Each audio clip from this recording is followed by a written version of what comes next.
پاکستان میں لوگ جو ہیں اب جشن مناتے ہیں حضور کی ولادت کا بھی، ابو طالب کا بھی اب جشن مناتے ہیں، کہتے ہیں کہ وہ بھی پیغمبر تھے، انا للہ و انا الیہ راجعون، وہ مسلمان نہیں تھا، یہ نبی بنا رہے ہیں اس کو۔ خدا خیر کرے کہیں ابو جہل کا نہ بنا دیں، اس کا بھی جشن نہ منانا شروع کر دیں۔ وہ ہمارے بزرگ تھے، فوت ہو گئے، مولانا عبدالستار توسیع رحمۃ اللہ ان قبر پہ رحمت کرے، تو کبھی کبھی کہتے تھے مولوی مکی صاحب ہمارے لوگ اتنے سیدھے سادے اور بیچارے اندھی محبت کے مبتلا ہمارے لوگ ہیں، اگر ابو جہل اور ابی لہب بھی آ جائے نا زندہ ہو کر، اس کو بھی نظر پیش کریں گے، چلو حضور کے رشتہ دار تو ہیں نا، یہ شکر ہے کہ وہ مر گئے ادھر نہیں آئے۔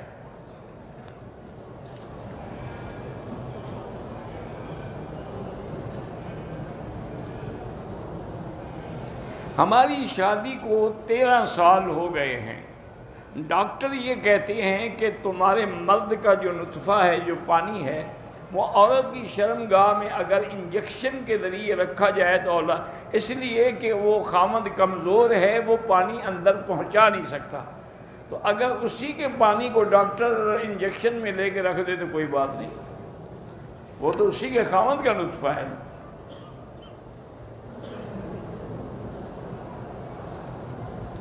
دبئی میں ہم جو گوشت لیتے ہیں سپر مارکیٹوں سے، وہ کٹا ہوا بنا ہوا، اس میں تو پتہ نہیں کہ ذبح بھی ہوا ہے کہ نہیں ہوا، تو اس لیے احتیاط تو یہی ہے کہ نہ لیا کرو، کیونکہ دبئی تو ویسے بھی ایک آزاد قسم کا شہر ہے نا، اس میں تو کوئی اعتبار ہی نہیں حلال حرام کا۔ بہتر یہی ہے کہ جب گوشت کا مسئلہ ہو، خود بکرا لو، خود کاٹو، خود ذبح کرو، گھر میں رکھ لو،